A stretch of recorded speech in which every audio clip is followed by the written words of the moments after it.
চট্টগ্রামে আলোর ঠিকানা ক্লাব কর্তৃক আয়োজিত শেখ রাসেল দিবারাত্রি ফুটসাল ফুটবল টুর্নামেন্ট 2024 ফাইনাল খেলা মাদারবাড়ি বালুরমাঠ প্রাঙ্গণে অনুষ্ঠিত হয়েছে।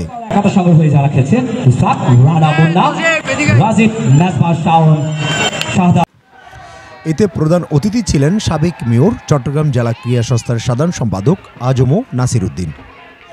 এ সময় আরও উপস্থিত ছিলেন চট্টগ্রাম জেলার ক্রীড়া সংস্থার অতিরিক্ত সাধারণ সম্পাদক সৈয়দ শাহাবুদ্দিন শামীম, চট্টগ্রাম জেলা ক্রীড়া সংস্থার যুগ্ম সম্পাদক আমিনুল ইসলাম, ওহিদ সিরাজ স্বপন, স্থানীয় কাউন্সিলর গোলাম মোহাম্মদ জোবায়ের।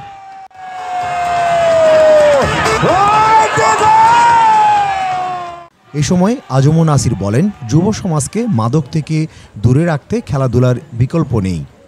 স্মার্ট বাংলাদেশ গড়তে হলে স্মার্ট যুবক হতে হবে।